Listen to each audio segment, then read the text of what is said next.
എല്ലാ രക്ഷാകർത്താക്കൾക്കും അധ്യാപകർക്കും വിദ്യാർത്ഥിനികൾക്കും my pranams to you all.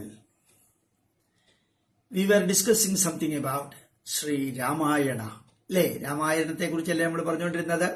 ഇടയ്ക്കിടയ്ക്ക് രാമായണത്തെ കുറിച്ച്, രാമായണത്തില് ചരിത്ര പുരുഷന്മാരെ കുറിച്ച് നമ്മൾ പറഞ്ഞുകൊണ്ടിരുന്നു.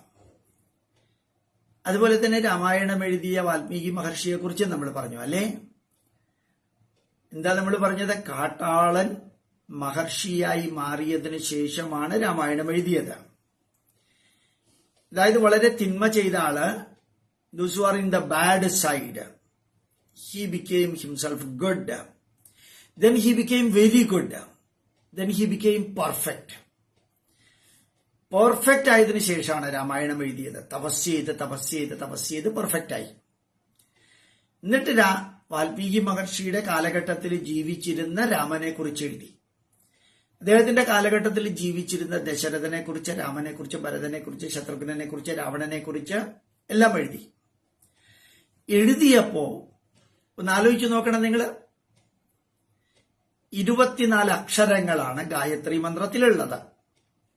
24 അക്ഷരങ്ങള്.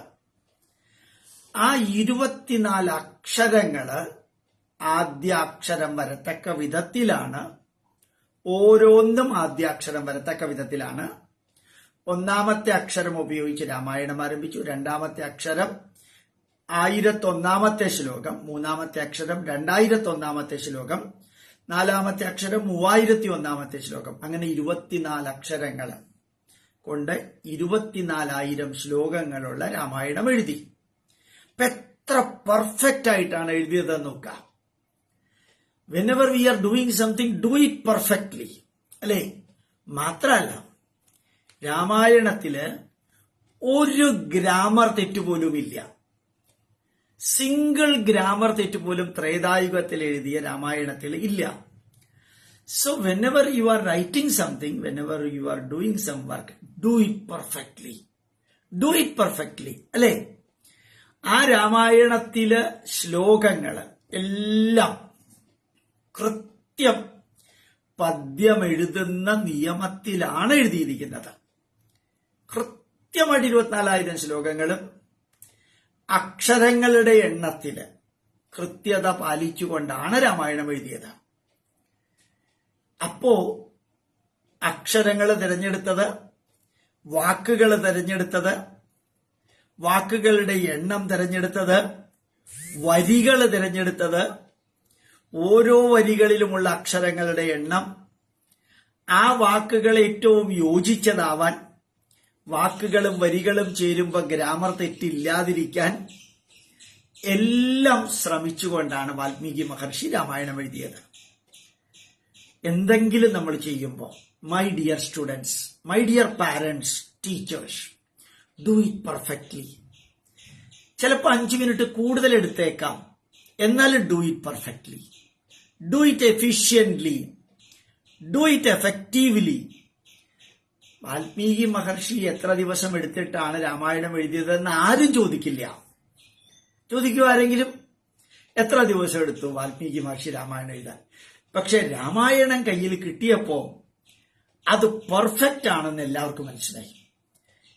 ഇത് ത്രേതായുഗത്തിൽ എഴുതിയത് ഇന്നും നിലനിൽക്കുന്നുണ്ട്. കോടിക്കണക്കിന് ജനങ്ങൾ ലോകത്തെ എല്ലായിടത്തും അത് വായിക്കുന്നുണ്ട്. അവരവരുടെ ഭാഷയിലേക്ക് വിവർത്തനം ചെയ്തിട്ടുണ്ട്. അതില് അനവധി കലകൾ ഉണ്ടായിട്ടുണ്ട്, അല്ലേ? കഥകളി രാമായണത്തില്, ഓട്ടംതുള്ളലുണ്ട്, ഡാൻസ് ഉണ്ട്, സംഗീതമുണ്ട്, പാട്ടുകളുണ്ട്, കീർത്തനങ്ങളുണ്ട്, ത്യാഗരാജനെ പോലെയുള്ളവരുടെ കീർത്തനങ്ങളുണ്ട്. ശ്രീരാമന്റെ ജീവിതം തന്നെ അനവധി സീരിയലുകളായിട്ടുണ്ട്. ടിവിയിൽ വരുന്നുണ്ട്, സിനിമകളായിട്ട്, ടിവിയിൽ സീരിയലുകളായിട്ട് വരുന്നുണ്ട്. പിന്നെ മാത്രമല്ല, വളരെ ഗംഭീരമായിട്ടുള്ള ബാലെ, രാമായണം ബാലയുണ്ട്, രാമായണം നാടകമുണ്ട്, രാമായണത്തിലെ വില്ലടിച്ചാൻ പാട്ടുണ്ട്, രാമായണം നവാഹമുണ്ട്.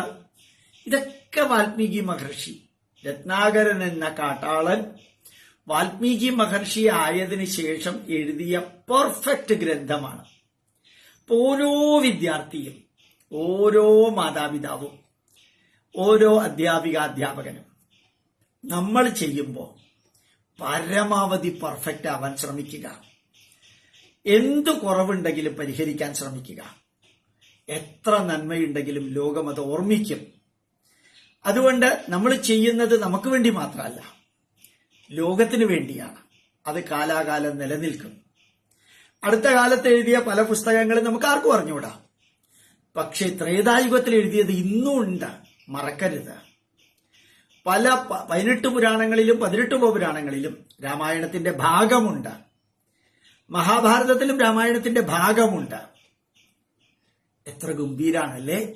കാട്ടാളൻ മഹർഷിയായി മാറി പെർഫെക്റ്റ് ആയിട്ട് എഴുതിയ ആ ഗ്രന്ഥം, അത് നിങ്ങൾ ഭാവിയിലെങ്കിലും അതിലെ സന്ദേശങ്ങൾ പഠിക്കണം, മറ്റുള്ളവർക്ക് പറഞ്ഞു കൊടുക്കണം. ഇന്ന് ലോകം ഭാരതത്തിലേക്ക് നോക്കുന്നുണ്ട്. അയോധ്യയിൽ രാമക്ഷേത്രം വരുന്നുണ്ട്. ലോകത്തിലെ ഏറ്റവും വലിയ പ്രതിമ ശ്രീരാമന്റെ പ്രതിമയായിട്ട് വരുന്നുണ്ട്. ഭാരതം രാമായണത്തിലേക്ക് പോകുന്നു. രാമായണത്തിലെ നന്മയിലേക്ക് പോകുന്നു. വളരുന്നു, ഉയരുന്നു, ഉണരുന്നു. നല്ല മനുഷ്യരെങ്ങനെ ജീവിക്കണമെന്ന് രാമൻ പഠിപ്പിക്കുന്നു നമ്മളെ. രാമായണം നമ്മളെ പഠിപ്പിക്കുന്നു. എല്ലാ വിദ്യാർത്ഥികൾക്കും രക്ഷാകർത്താക്കൾക്കും എന്റെ പ്രണാമം, നമസ്കാരം.